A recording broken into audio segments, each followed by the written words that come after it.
আপনারা দেখছেন ঘাটাল বার্তা।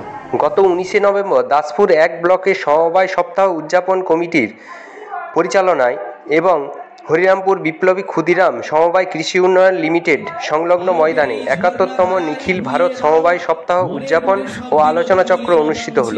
উক্ত আলোচনা সভায় উপস্থিত ছিলেন পশ্চিমবঙ্গের পঞ্চায়েত ও গ্রামোন্নয়ন রাষ্ট্রমন্ত্রী শিউলি সাহা, সম্মানীয় অতিথি বিধায়ক মমতা ভূঁইয়া, এছাড়াও সর্বস্তরের আধিকারিকগণ ও অতিথিগণ। অনুষ্ঠান সঞ্চালনা করেন ওই সংস্থার ইউনিয়ন সম্পাদক কৌশিক কুলবী। আলোচনায় গুরুত্ব দেওয়া হয় মহিলা, যুব ও দরিদ্র প্রভৃতি সদস্যদের বিভিন্ন উন্নয়ন ও সমস্যা নিয়ে। তথ্য ও সংবাদে গঙ্গাধর রায়ের সাথে সংবাদ পাঠে আমি কৌশিক সরকার, ঘাটাল বার্তা।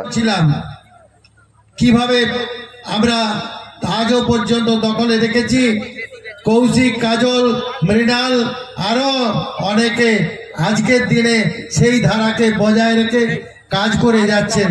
আমি তাদেরও ধন্যবাদ জানাই। সকলকে নমস্কার জানিয়ে আমার কথা শেষ করি। এখানে মন্ত্রী মহোদয় উপস্থিত আছেন, তিনি নিশ্চিতভাবে বলবেন। আমি আপনাদের সকলকে সাক্ষী রেখে আগামী 6ই জুন, আগামী 6ই জুন উনি আসবেন আমাদের। আপনারা জানেন দাসপুরে শহীদদের কথা আমি আর বিবরণ দিতে চাই না। উনি সংখ্যা ছিল তাতে যাতে কোনোভাবেই তারা সুদখোরদের হাতে তারা যাতে কোনোভাবেই জর্জরিত না হন এবং তারা যাতে কোনোভাবেই কৃষি বীজের অভাবে তাদের চাষ থেকে নিবৃত্ত না হন, যে কারণে তিনি কৃষি বীজ এবং এই সমবায়গুলিকে মদত করেছিলেন। তো আজকে সেই পণ্ডিত জওহরলাল নেহেরুর জন্মদিনে আমরা সারা ভারতবর্ষ এই দিনটিকে আমরা পালন করছি, এই সপ্তাহটিকে পালন করছি। আমার ছোট্ট একটি বক্তব্য রয়েছে, সেটি হচ্ছে এই বর্তমান যা পরিস্থিতি, আমাদের বাড়িতে আর সমবায় নেই।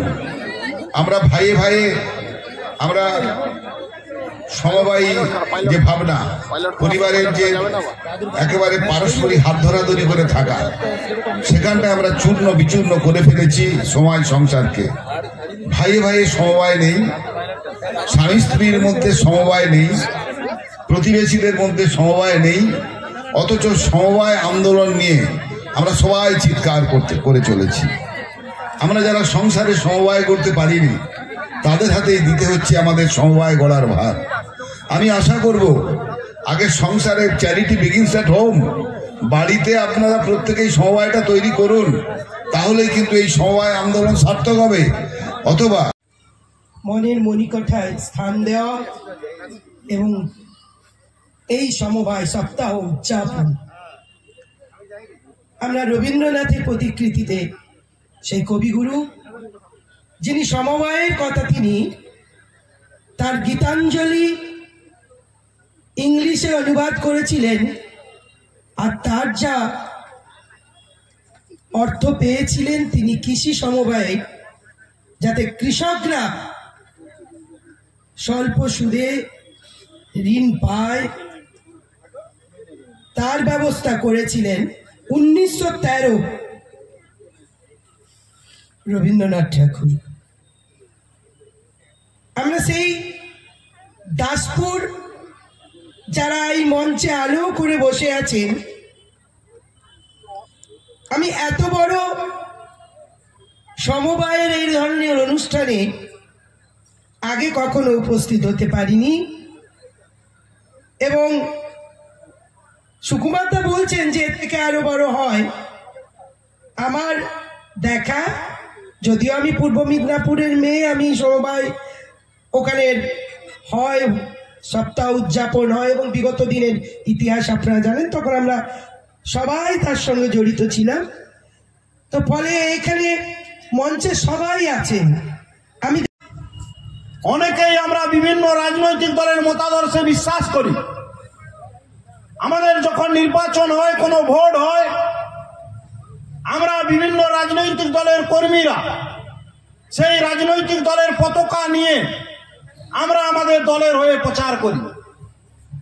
একমাত্র সমবায় পতাকা, যার 7 রঙা রং, এখানে যারা বসে আছেন তারা সকলেই কিন্তু সেই পতাকার তলে একসঙ্গে এসে দাঁড়িয়েছেন। এর নাম সমবায়। এটাই হচ্ছে মূল লক্ষ্য। সমবায়কে এগিয়ে নিয়ে যেতে হবে। আজকে মহিলাদের জন্য আমাদের মানবিক মুখ্যমন্ত্রী মমতা বন্দ্যোপাধ্যায় যেভাবে স্বনির্ভর গোষ্ঠীকে এগিয়ে নিয়ে যাওয়ার ক্ষেত্রে বিভিন্ন ব্যাংক, কোঅপারেটিভ ব্যাংকের মাধ্যমে পরিষেবা দিয়ে চলেছেন। আপনারা আজকে মাত্র 2% ইন্টারেস্টে আজকে আপনারা স্বনির্ভর গোষ্ঠী তৈরি করে সেখান থেকে ঋণ পাচ্ছেন। আজকে আমাদের বাজার তৈরি করে দেওয়ার জন্য বিভিন্ন জেলায় আজকে বিপণন সমিতিগুলো গঠন হয়েছে।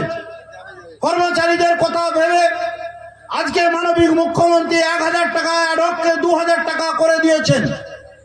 এবং আপনাদের নিশ্চিতভাবে মনে আছে তৎকালীন সময়ে আমাদের যিনি সমবায়ের অতিরিক্ত মুখ্য সচিব ছিলেন ডক্টর এম ভি রাও মহাশয়, তিনি একটা সভায় এসেছিলেন দাসপুরে।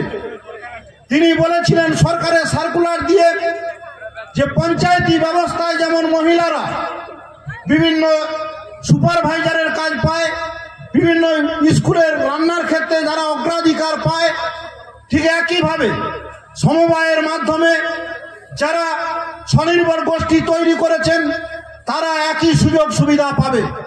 এবং আমরা আনন্দিত এবং